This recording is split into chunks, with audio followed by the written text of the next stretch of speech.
오늘도 성가대의 정말 아름다운 찬양이 하나님께 영광이 된 줄로 믿습니다. 이 시간 우리 찬양이 또 우리의 마음에 가득하는 거룩한 예배의 자리가 되시길 주님의 이름으로 축복합니다. 자, 오늘 말씀 먼저 나누기 전에 인사해야죠. 한 주일 만에 또 보셨는데 인사합니다. 우리 옆에 있는 분들 앞뒤 좌우 사랑합니다. 축복합니다. 인사하겠습니다. 네. 손도 한번 붙잡아 주시고, 네. 자, 손 한번 붙잡아 주시고, 네.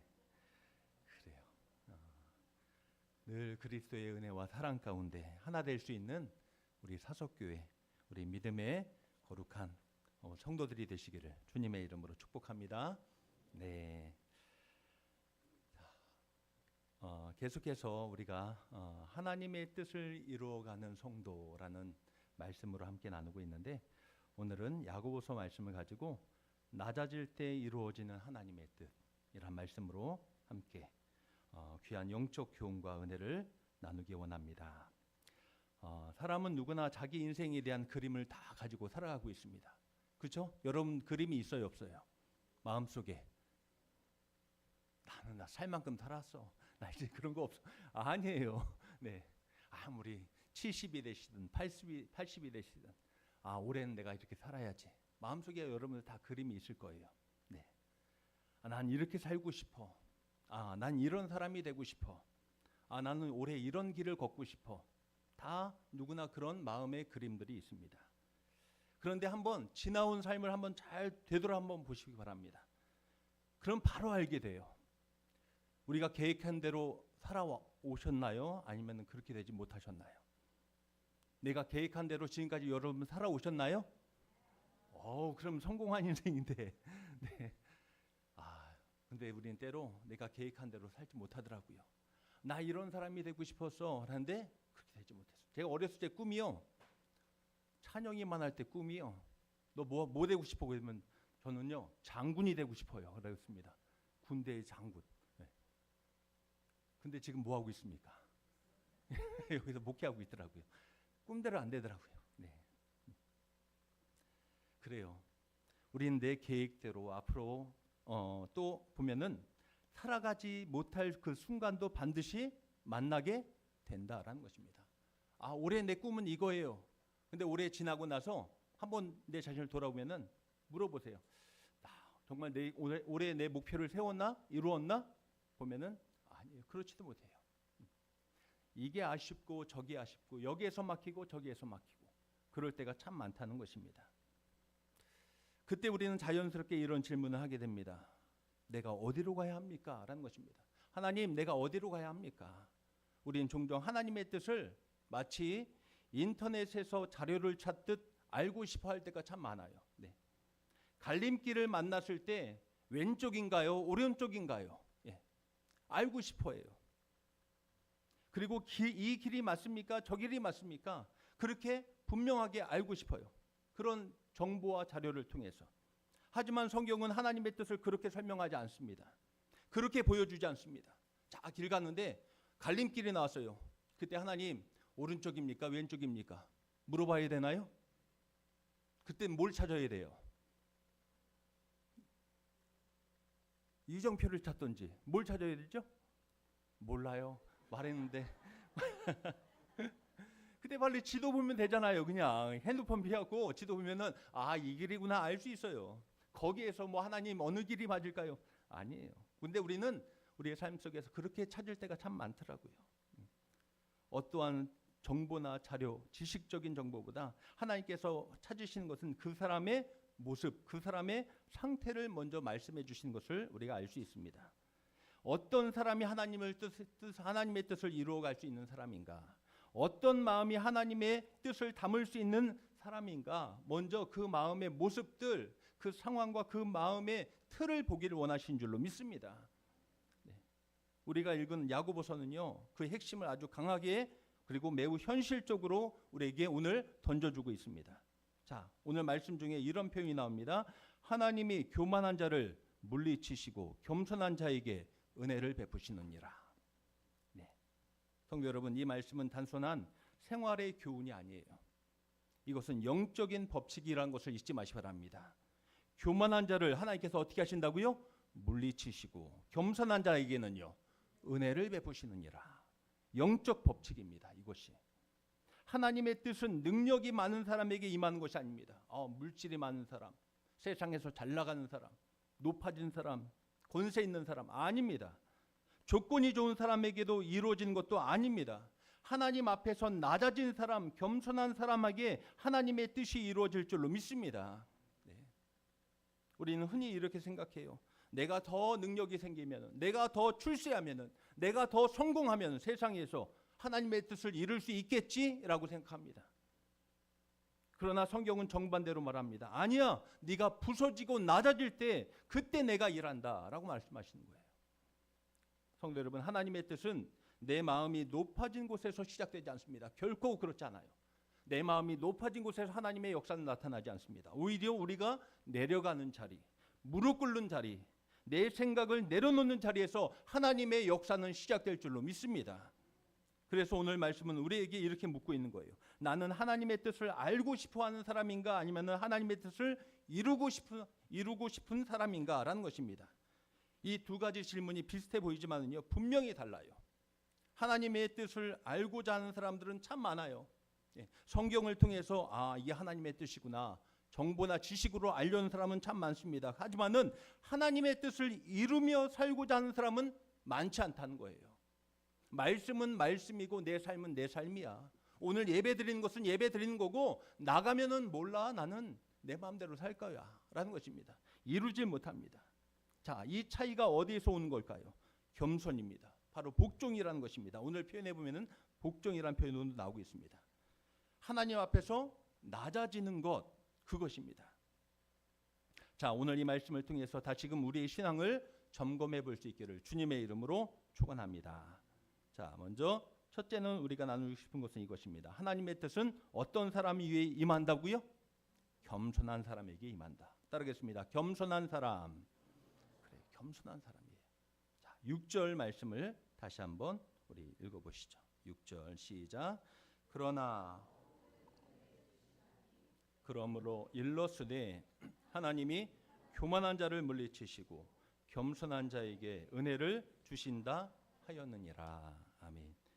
자, 이 말씀은 우리가 너무 잘 아는 말씀입니다. 그런데 문제는 이 아는 것과 살아가는 것은 같아요, 틀려요? 다르다는 거예요. 아는 것과 살아가는 것은 다르다는 것입니다. 우리는 겸손해야 한다는 것 우리는 알아요, 몰라요? 여러분 알아요. 자, 누구한테 물어봐야 할까? 찬영아, 겸손해야 돼, 교만해야 돼? 네? 나 지금 한번 크게 한 번만 더. 네? 겸손해야 돼, 교만해야 돼? 그렇죠. 근데 그 뜻이 뭘까? 몰라. 겸손이 뭐예요? 교만이 뭐예요? 몰라요. 그런데 말해요. 정답은 말해요. 예. 왜요? 느낌으로 알아요. 교만은 아니야. 겸손해야 돼. 찬영이가 몇 살이죠? 네? 10살? 10살. 10살짜리도 아는데 50 먹은 우리가 50, 70, 80 우리가 모르겠습니까? 그죠? 우리는 다 알아요. 뭐 해야 돼요? 겸손해야 되는 것 알아요. 네. 그러나 실제 삶에서는 여전히 누구 생각대로요? 내 생각대로, 내 기준대로, 내 자존심이 앞설 때가 너무나 많아요. 겸손해야죠. 말은 하는데 고개는 어떻게 해요? 빳빳해요. 겸손하다고 말하지만은 조금만 상황이 나에게 불편해지면 나 겸손한 사람 됐어요. 나 이제 겸손해지기 시작했어요. 라고 말하는데 조금만 상황이 나에게 불편해지면 내 마음속에 막 올라오는 생각들이 있습니다. 뭘까요? 왜 나를 무시해? 라는 것입니다. 왜 나를 무시하는 거야? 왜 내 말을 왜 안 듣지? 라는 것입니다. 내 말이 맞는데 왜 나를 인정하지 않지? 라는 생각이 쑥쑥 올라와요. 이게 뭐예요? 내 생각, 내 중심이 막 올라오는 것입니다. 이것이 우리 실제의 모습이에요. 나 많이 깨지고 부서졌어요. 나 겸손해졌어요. 그런데 실제 내 속을 들여다보면 내가 여전히 살아있어요. 성도 여러분, 성경이 말하는 겸손은요, 단순히 겉으로 드러나는 태도가 아닙니다. 잠깐 고개 숙이는 것이 겸손이 아닙니다. 헬라어로 겸손은요, 타페이노스라고 하는데 단순히 낮은 자세를 의미하는 것이 아니라 하나님 앞에서 내 자신을 정확히 아는 상태를 의미한다고 합니다. 하나님 앞에서 내 자신을 정확히 아는 상태. 내가 누구인지 아는 거예요. 누구 앞에서요? 하나님 앞에서 아는 거예요. 사람 앞에서 아는 게 아니라 하나님 앞에서. 내가 어떤 사람인가, 내가 누군가 아는 것입니다. 우리는 피조물임을 잊지 마시 바랍니다. 우리는 주인이 결코 아니에요. 그런데 우리가 마치 누구처럼 살아가요? 주인처럼 살아가요. 피조물인데. 나를 지으신 분이 있는데, 내 길을 인도하신 분이 계신데, 나의 주인 되신 분이 있는데 내가 마치 주인처럼 살아가요. 우리는 나는 하나님 없이는 아무것도 아닙니다. 이 고백이 우리 안에 진정으로 터져나올 수 있기를 주님의 이름으로 축원합니다. 이거예요. 난 하나님 없으면 아무것도 아닙니다. 라는 것입니다. 여기서 우리는 반드시 한 가지 붙잡아 분명히 해야 될 것이 있습니다. 왜 하나님은 교만한 자를 그럼 물리치실까요? 그러면은 왜 하나님은 교만한 자를 물리치실까? 왜 그럴까요? 우리가 하는 말로 그냥 꼴 보기 싫어서요? 왜 물리치실까요? 교만한 자를 물리치신대요. 왜 물리치실까? 이유는 간단합니다. 교만한 마음은 하나님을 밀어내는 마음이기 때문에 그래요. 교만한 마음은 누구를 밀어내요? 하나님을 밀어내는 마음이에요. 하나님과 함께하는 마음이 아니에요. 하나님을 계속 밀어내는 마음이 교만한 마음이에요. 교만은 단순한 성격이 문제가 아닙니다. 저 사람 교만해. 성격이 문제가 아니에요. 교만은 영적인 문제라는 것입니다. 그래서 교만은 이렇게 말합니다. 하나님, 제가 알아서 할게요. 가만히 좀 계세요. 하나님. 참견하지 마시고 하나님. 내가 알아서 할게요. 누구 일이니까? 내 일이니까. 또 이렇게도 말합니다. 하나님 손대지 마세요. 이 정도는 내가 다 처리할 수 있어요. 하나님 참견하지 마시고 손대지 마세요. 여러분 이렇게 말해요 안 해요? 말해요 안 해요? 누구한테 말해요 이런 말을? 부모님한테 하죠. 부모님. 아버지 그런 거 참견하지 마세요. 내가 알아서 할 테니까요. 그렇게 많이 말하잖아요. 안 그러셨어요? 연세 드셔갖고 뭘 자꾸 참견하시려고 그래. 내가 다 알아서 할 수 있어요. 이렇게 말해요. 우리는 사람한테 말한다고 하는데 아니 우리는 어느 순간 하나님한테도 이렇게 말할 때가 있어요. 이런 마음을 가지고 살아갈 때가 있어요. 내일이니까 하나님 참견하지 마시고 내가 도움 달라고 그럴 때 그때 도와주세요. 그때만. 이 순간 하나님은 하실까요? 어떤 일을 하실까요? 하지 못하실까요? 아무것도 못하셔요. 안 하세요. 한번 어른분들 한번 생각해 보세요.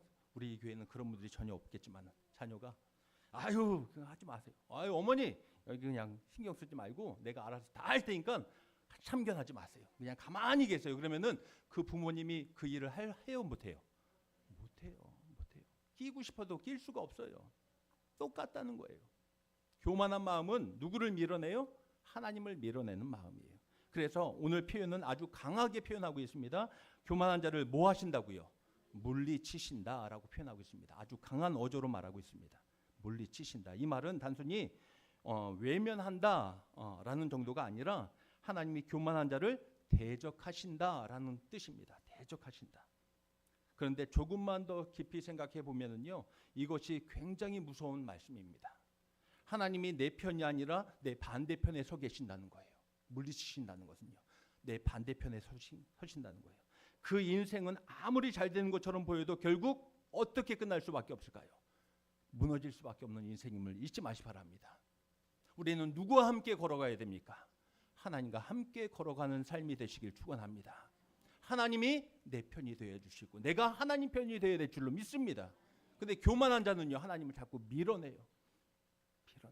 그래서 하나님이 나와 함께 하실 수가 없어요. 그래서 오늘 하나님께서 말씀하십니다. 그래서 뭐 하라고요? 겸손하라, 낮아져라 라는 것입니다. 반대로 겸손한 자에게는 무엇라고 말씀하십니까? 더욱 큰 은혜라고 표현하고 있습니다. 6절 말씀에 보면요, 더욱 큰 은혜. 한번 따라하겠습니다. 더욱 큰 은혜. 그래요. 이 은혜를 누구한테 주신다고요? 겸손한 자에게 주신다라고 말씀하십니다. 여기서 더욱 크다라는 이 표현은요, 중요한데 이 은혜는 단순한 위로가 아니에요. 이 은혜는요, 하나님의 뜻을 이루게 하는 능력인 줄로 믿습니다. 이 은혜가 능력이 되는 거예요. 이 은혜가.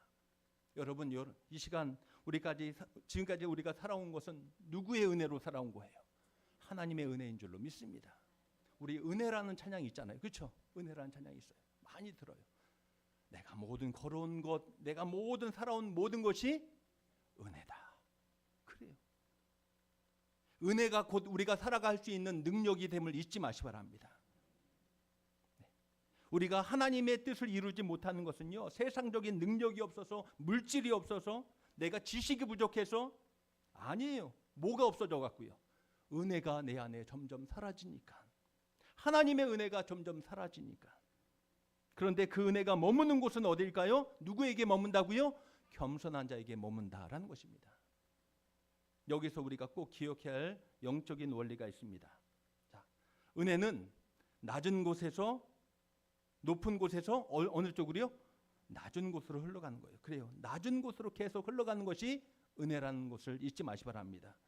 여러분, 물도 똑같아요. 높은 곳에서 낮은 곳으로 흐르듯이 하나님의 은혜도 낮아진 심령으로 흘러가고 있음을 잊지 마시기 바랍니다. 그래서 우리의 심령이 지금 어떻게 해야 될까요? 겸손하고 낮아진 심령으로 하나님 앞에 나아갈 수 있기를 주님의 이름으로 축복합니다. 그래서 하나님은 일부러 우리를 어떻게 하실까요? 낮추실 때가 있어요. 나를. 교만한 나를 낮추실 때가 있어요. 내가 붙들고 있던 것을 내려놓게 하시고, 내 힘으로 할 수 없다는 것을 깨닫게 하시고, 내 고집과 자존심이 무너지는 자리까지 나를 낮추실 때가 있다는 것입니다. 왜 그러십니까? 나를 혼내기 위해서? 왜 그러실까요? 나에게 무엇을 부어주시기 위해서요? 은혜를 부어주시기 원하시니까. 네. 이 영적인 진리를 다시 한번 우리가 꼭 붙잡기를 간절히 원합니다. 우리는 은혜 없으면 살 수 없는 존재라는 것입니다. 성도 여러분, 신앙생활에서 가장 위험한 순간이 언제인지 다시 한번 돌아보세요. 들어가도 힘들고 나가도 힘들 그 순간일 때? 아니에요. 오히려 반대입니다. 모든 일이 잘 풀릴 때, 조금씩 일이 잘 풀리기 시작하고 사람들이 나를 인정해 주기 시작합니다. 뭔가 내가 할 수 있을 것 같을 때, 그때 우리 안에 슬그머니 올라오는 생각이 하나 있습니다. 어떤 생각입니까? 이 정도면은 나는 괜찮은 사람이야. 나 성공한 사람이야. 라는 생각이 듭니다. 네. 우리 옆에 있는 분들에게 한번 이런 표현을 한번 해주십시오. 최고라고 한번 해주세요. 최고예요. 최고입니다. 그런데 겸손한 사람은 아니에요. 아유, 제가 뭐 최고예요. 아유, 이렇게 하는데, 교만한 사람은 어느 순간 교만이 들어오면 어떻게 합니까? 그렇지, 더 올려. 그래, 나 이런 사람이야. 그냥 이거 하나 하고 안 돼요. 어떻게 해야 돼요? 두 개. 그래요. 어느 순간 우리는 착각하기 시작해요. 난 정말 똑똑한 사람인가 봐. 난 정말 실력이 있고 재주 있는 사람인가 봐. 나 성공한 사람인가 봐. 그 순간 멈추는 것이 있습니다. 뭐가 멈출까요? 은혜의 문이 멈춘다는 것입니다. 그 순간에. 이때가 가장 위험한 때입니다. 사랑하는 성도 여러분, 하나님의 뜻은 겸손한 사람을 통해서 이루어집니다. 내가 낮아질 때 하나님이 일하십니다.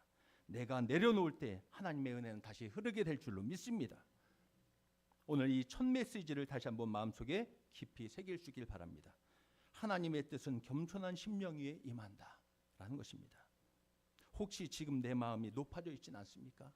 혹시 내 생각이 하나님의 말씀보다 앞서 있지는 않습니까? 다시 한번 하나님 앞에 고백하기 원합니다. 주님, 나는 아무것도 아닙니다. 주님이 하셔야 됩니다. 이 고백이 우리의 신앙, 우리의 믿음 위에 다시 한번 선포될 수 있기를 주님의 이름으로 축원합니다. 두 번째로, 하나님의 뜻은요, 하나님께 온전히 복종하는 삶 속에서 이루어진다라는 것입니다. 하나님의 뜻은 하나님께 온전히 복종하는 삶을 통해서 이루어진다. 자, 7절 말씀도 함께 보도록 하겠습니다. 7절 함께 읽죠. 시작. 그런즉 마귀를 대적하라. 그리하면 너희를 피하리라. 아멘.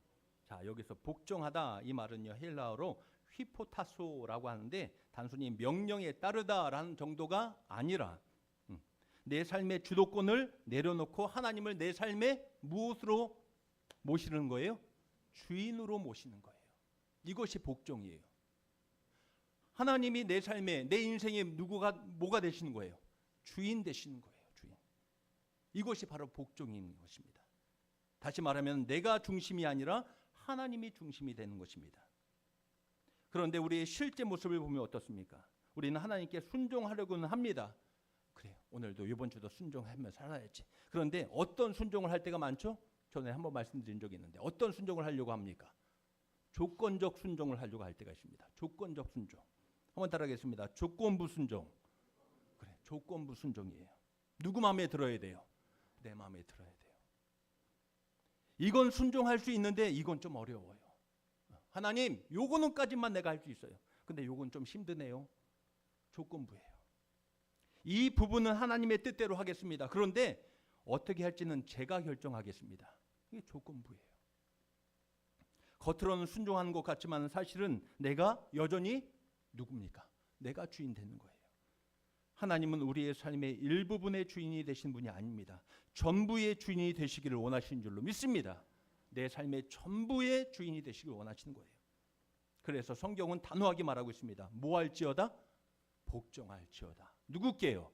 하나님께. 사람한테 복종하라는 소리가 아니에요. 하나님께 복종할지어다 라고 말하고 있습니다. 이 말은 선택이 아닙니다. 명령입니다. 하나님의 뜻을 이루기 위한 출발점이 바로 이 부분부터 시작된다는 것입니다. 여기서 중요한 영적인 연결이 계속 이어지고 있는데요. 자, 우리가 읽었지만은 다시 한번 보세요. 자, 그런즉 너희는 하나님께 복종할지어다. 그 다음에 뭐라고 말하고 있습니까? 마귀를 대적하라. 그리하면 너희를 피하리라. 그래요. 영적인 연결이 계속 이어지고 있는 거예요. 이 말씀의 순서를 보면 이렇습니다. 하나님께 복종하라. 마귀를 대적하라. 그러면 마귀가 떠날 것이다. 우리는 보통 근데 순서를 내 마음대로 바꿀 때가 있어요. 내가 열심히 기도해서 마귀를 내가 이겨야지. 내가 결단해서 모든 유혹을 내가 끊어야지. 내가 열심히 노력해서 죄를 안 지어야지. 하지만은 성경은 오늘 이렇게 말합니다. 아니야, 그게 아니야. 네 열심, 네 노력이 먼저가 아니라 누구께요? 하나님께 복종하라. 이것부터 먼저 시작하고 있습니다. 너 열심을 내, 최선을 다해. 그것부터 말하지 않습니다. 하나님께 복종하라. 그렇게 말하고 있습니다. 왜 그렇습니까? 영적 싸움의 본질은 내가 얼마나 강하냐 그것이 아니라 내가 누구에게 속해 있느냐의 문제임을 잊지 마시 바랍니다. 우리는 누구께 속한 사람이에요? 하나님께 속한 사람임을 잊지 마시 바랍니다. 여러분 가정들은 다 하나님의 가정임을 잊지 마시 바랍니다. 네. 내가 하나님께 온전히 속해 있으면은요, 악한 영은 사탄 마귀는요 나를 지배할 수 없다는 것입니다. 난 누구의 사람이니까요? 하나님의 사람이니까 100% 하나님의 사람들이 되시길 축원합니다. 네, 나 50%만, 나 아니 좀 더 썼어, 난 80%만, 그거 아니라 나는 100% 온전한 하나님의 사람들이 되기 원합니다. 그래서 오늘 이 말씀을 하는 거예요. 누구의 명령을 따라야 되는 걸까요? 하나님의 명령을 따라 살아가는 거예요. 그래서 복종하다라고 표현하고 있는 것입니다. 이 말씀은요, 영적 권세의 자리로 들어가라는 것입니다. 영적 권세의 자리. 다시 한번 우리가 이 말씀을 보면서 생각하는 사람이 하나 있습니다. 다윗과 골리앗을 한번 생각해 보십시오. 다윗이 골리앗을 이길 수 있던 이유는 무엇이었 때문에 이길 수 있었을까요? 평상시에 돌파 매질을 연습을 잘해서요. 네. 목동이기 때문에 워낙 잘해서 실력이 좋아. 다윗은 돌파 매질을 너무 잘해. 그 실력 때문에 이겼습니까? 네. 아니에요. 다윗은 골리앗 앞에 나갈 때 이렇게 말합니다. 너는 칼과 단창으로 나에게 나오지만 나는 만군의 여호와 이름으로 나아가노라 라고 말했습니다. 이 말은 무엇입니까? 나는 누구께 속한 사람이라는 거예요? 하나님께 속한 사람이다. 너는 너의 힘으로 나오지만 나는 하나님의 힘으로 나간다라는 것입니다. 나는 하나님께 복종된 사람이다. 그 고백 위에 하나님의 능력이 나타난 줄로 믿습니다. 그 소년 다윗이 힘이 있어서, 재주가 있어서, 능력이 있어서가 골리앗을 이긴 게 아니에요. 만군의 여호와의 이름으로 나간 줄로 믿습니다. 사랑하는 성도 여러분, 하나님의 뜻은 어느 날 갑자기 이루어지는 것은 아니에요. 오늘 이 말씀 들었으니까 내일부터 완전하게 이제 하나님의 뜻이 내 삶 속에 완전히 이루어진다? 그건 아니에요. 그렇게 되실 분 여기 아무도 안 계십니다. 저도 못하고요. 작은 순종의 선택들이 쌓여서 이루어질 줄로 믿습니다. 작은 순종부터 시작하는 거예요. 따르겠습니다. 작은 순종. 그래요. 작은 순종. 이걸 할까 말까 고민하다가 뭘 선택해야 될까요? 하나님을 선택하는 거예요. 말씀을 선택하는 거예요. 그렇지. 그래도 이거 말씀으로 살아야지. 그 작은 순종부터 이루어갈 수 있길 간절히 원합니다. 말 한마디를 순종하는 것, 마음을 내려놓는 것, 내 작은 마음 한 곳을 내려놓는 것, 용서하기로 결정하는 것, 하나님의 말씀을 먼저 선택하는 것, 이 작은 순종들이 모여서 결국 하나님이 기뻐하시는 삶을 만들어 갈 줄로 믿습니다. 그래서 오늘 이 말씀을 다시 한번 꼭 붙드시기 바랍니다. 하나님의 뜻은 복종하는 삶 속에서, 온전히 순종하는 삶 속에서 드러난다. 혹시 지금 내 삶에 하나님께 맡기지 못한 영역이 있습니까? 내가 붙들고 있는 영역이 있습니까? 내 계획이 있고 여전히 내 자존심이 있고 내 방식이 있습니다. 그것을 내려놓지 않으면 하나님의 뜻은 그 자리에 머물 수 있는 것이 아닙니다. 오늘 하나님 앞에 이렇게 고백하기 원합니다. 주님, 제 삶의 주인은 내가 아니라 주님이십니다. 그리고 작은 순종으로 하나님 앞에 나아갈 수 있는 우리 믿음의 발걸음, 신앙의 모든 모습들이 세워지시기를 주님의 이름으로 축원합니다. 자, 마지막으로 하나님의 뜻은요, 회개와 낮아짐을 통해서 완성된다는 것입니다. 하나님의 뜻은 회개와 낮아짐을 통해서 완성된다. 자, 8절부터 10절이죠. 8절, 9절, 10절. 이 세 절도 함께 다시 한번 깊이 묵상하면서 읽어보도록 하겠습니다. 하나님을 가까이 하라. 그리하면 손을 깨끗이 하라. 두 마음을 품은 자들아, 마음을 성결하게 하라. 애통하며 울지어다. 너희 웃음을 애통으로, 너희 즐거움을 근심으로 바꿀지어다. 주 앞에서 낮추라. 그리하면 주께서 너희를 높이시리라. 아멘. 아멘. 자, 이 말씀에는 아주 중요한 영적인 흐름이 지금 담겨 있습니다. 하나님을 가까이 하라. 손을 깨끗이 하라. 마음을 성결하게 하라. 슬퍼하며 애통하라. 그리고 마지막으로 주 앞에 낮추라. 그렇죠? 이런 표현들이 나오고 있습니다. 이 모든 과정은 한 가지를 가리키고 있습니다. 자, 이 모든 것은 한 가지를 주목하고 있는데요. 가리키고 있는데 뭘 가리키고 있을까요? 뭘 한번 생각해 보세요. 손을 깨끗이 하라. 하나님께 가까이 하라. 손을 깨끗이 하라. 마음을 성결하게 하라. 슬퍼하며 애통하라. 주 앞에서 낮추라. 뭘까요? 어떤 것이 생각납니까? 그렇죠. 회개예요. 야, 아버지를 닮아서 우리 아들이 똑똑해요. 그래요. 회개예요. 회개. 이 모든 것은 회개로 집중되고 있는 거예요. 네. 여러분, 회개는 헬라어로 메타노이아입니다. 메타노이아. 이 단어의 의미는요. 내가 실수했네요. 내가 잘못했네요. 내가 그런 짓 했네요. 잘못했습니다. 이게 회개가 아니에요. 우리는 회개라고 하면은 하나님 이번 주에 나 누구 욕했어요. 뒤에서. 하나님 이번 주에 내가 내 마음에 탐심을 품었어요. 용서해 주세요. 그렇게 그게 회개라고 생각합니다. 우리는 어렸을 때부터 그 방식에 길들여졌어요. 그렇죠? 자녀를 혼낼 때 어떻게 합니까? 훈육할 때. 너 뭐 잘못했는데 네가 말해봐. 그죠? 부모 마음에 성이 안 차면 다시 말해봐. 저 나들 잘 생각해. 너 똑바로 생각해. 다시 얘기해봐. 누구 마음에 들어야 돼요? 그렇죠? 엄마 아빠의 마음에 들 때까지 나 이거 했고요. 나 저거 했고요. 잘못했어요. 그게 회개라고 생각해요. 아니에요. 그게 회개가 아니에요. 진정한 회개는, 성경적 회개는 뭘까? 생각이 바뀌고 방향이 바뀌는 것이 회개인 줄로 믿습니다. 생각이 바뀌고 방향이 바뀌는 것이 회개예요. 내 중심으로 살던 삶에서 하나님 중심으로 다시 돌아가는 것, 이것이 회개임을 잊지 마시기 바랍니다. 예전에 기독교 어떤 서적인데 그냥 그림 묵상책이에요. 그림 묵상책. 그래서 내 마음에 확 와닿는 한 그림 부분이 있더라고요. 어떤 사람이 죄악의 길로 가고 있습니다. 죄의 길이에요. 이 방향은 죄의 길이에요. 가고 있어요. 가다가 멈춰서서 느꼈나 봐요. 나 죄인이구나. 하나님께 막 울며 불며 눈물을 흘리면서 콧물을 흘리면서 막 하나님께 회개하는 거 모습이 있더라고요. 그리고 잠시 후에 그 사람이 벌떡 일어나서 개운해. 개운해. 내 마음 너무 시원해졌어. 그리고 어느 길로 갈까요? 다시 그 길로 가는 거예요. 다시 그 길로 가요. 이게 회개입니까? 아니, 회개했다면 뭐 해야 되는 거예요? 방향 전환이에요.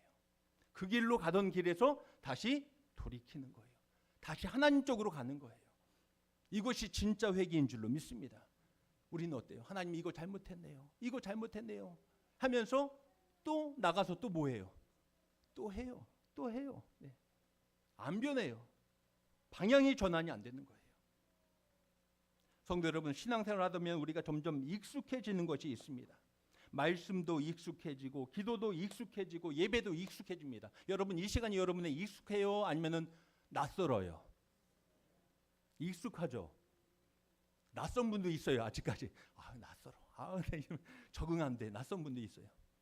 저도요, 사석교회 와서 참 낯선 부분이 있어요. 네. 제가 50년 넘게 사도신경하고 주기도문을 예전 버전으로 계속했거든요. 네. 근데 여기 오보니까 새 사도신경, 새 주기도문 너무 낯선 거예요. 계속 꼭 여기 봐요. 틀리지 말아야지. 보고. 네. 이 너무 낯선 거예요. 여러분들에게는 익숙해졌겠지만은 바로 이 부분이에요. 우리는 어느 순간 말씀, 저도 익숙해지겠죠. 이제 1년 지나고 2년 지나고 하면은 익숙해지겠죠. 우리도 어느 순간 익숙해져요. 이 분위기가 익숙해지고 말씀이 익숙해지고 예배도 익숙해집니다. 그런데 그 익숙함 속에서 조금씩 누구와 멀어지는 걸까요? 하나님과 멀어지는 거예요. 어느 순간 너무 익숙하다 보니까. 네. 자, 부모가 계신 분들 한번 생각해 보세요. 부모가 계신 분들. 부모님이 내 옆에 있으니까 너무 익숙해요? 익숙하지 않아요? 익숙해요. 나 늘 내 옆에 계셨어. 늘 익숙해.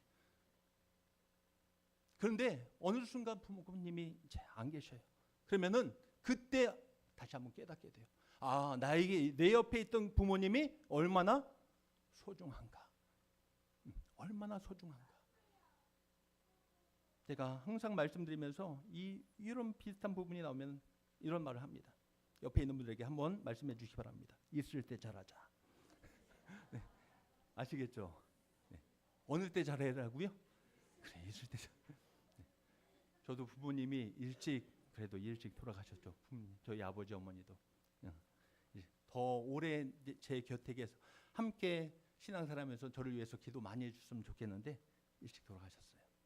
그때는 몰랐어요. 엄마, 아버지, 뭐예요 이게? 그러다가 지금 안 계시니까 그분들의 기도, 그분들이 내 옆에 있던 것이 너무나 소중했다는 것을 생각나더라고요.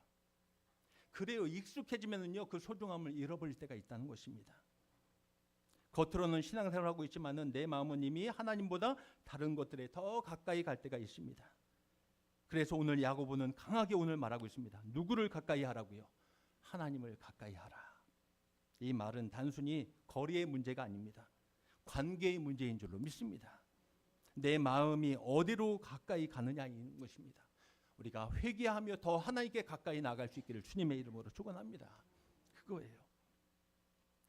이어서 이렇게 말합니다. 슬퍼하며 애통하며 울지어다. 이것은 감정적인 표현만이 아닙니다. 죄에 대한 영적인 반응입니다. 죄를 가볍게 여기는 사람은 결코 하나님께 가까이 갈 수가 없어요. 하지만 죄에 대해서 아파하는 사람, 죄를 슬퍼할 줄 아는 사람, 다시 하나님께 돌아오게 될 줄로 믿습니다. 네. 죄에 무너진 내 모습을 깨닫는 사람. 그리고 마지막으로 놀라운 약속이 나오고 있죠. 주 앞에서 낮추라. 그리하면 주께서 너희를 높이시리라. 이것이 하나님 나라의 역설인 줄로 믿습니다. 세상은 말합니다. 네 자신을 스스로 네가 높여야 돼. 네 가치를 스스로 증명해야 돼. 너 그래서 열심히 자격증도 따고 능력도 길러야 돼. 돈도 많이 벌고. 하지만은 하나님의 말씀은 이렇게 말씀하고 있습니다. 아니야. 낮아져야 된다. 내가 너를 높이겠다라고 말하고 있습니다. 낮아져라. 그럼 내가 너를 높이겠다. 이것이 복음의 방법인 줄로 믿습니다. 예수님은 자신을 낮추셨습니다. 어디까지 낮추셨어요? 십자가 앞에 자신을 드리기까지 낮추셨습니다. 그러나 하나님께서 그를 지극히 높이신 줄로 믿습니다. 모든 이름 위에 뛰어난 이름이 되게 하신 줄로 믿습니다.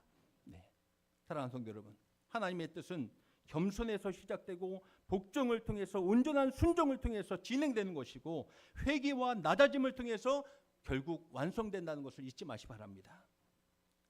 하나님의 뜻을 이루는 삶은 특별한 사람의 이야기가 아닙니다. 바로 우리들의 이야기가 되길 주님의 이름으로 축복합니다. 저와 여러분들의 이야기가 되어야 된다는 것입니다. 오늘 말씀을 다시 한번 정리하고 마칠게요. 겸손한 자에게 은혜가 임하는 것입니다. 복종하는 자에게, 순종하는 자에게 바로 하나님의 영적 승리가 임할 줄로 믿습니다. 그리고 낮아지는 자, 회개하며 하나님께 나아가는 자를 하나님께서 높여주실 줄로 믿습니다. 오늘 하나님 앞에 다시 더 가까이 다가가기 원합니다. 조금 더 나를 내려놓기 원합니다. 조금 더 하나님 앞에 온전히 서기 원합니다. 그때 하나님께서 우리의 삶을 통해서 반드시 그분의 뜻을 이루어 가실 줄로 믿습니다. 기도하겠습니다. 하나님 감사합니다. 우리가 어느 순간 하나님을 잃어버린 채 교만하고 높아져서 하나님 내가 주인인 것처럼 살아갈 때가 너무나 많습니다. 다시 한번 이 말씀을 통해서 겸손하고 아버지 하나님 온전하게 주님 말씀으로 살아갈 수 있는 거룩한 죄의 자녀들 되게 하여 주시옵소서. 하나님 채워주시옵소서. 이 시간 겸손하게 하나님 내 마음을 주님 앞에 내려놓을 때 하나님께서 우리를 다시 살리시고 높이시는 은혜가 우리 가정 우리 신명들 위해 세워지게 하여 주시옵소서. 축복하며 예수님의 이름으로 기도합나이다. 아멘.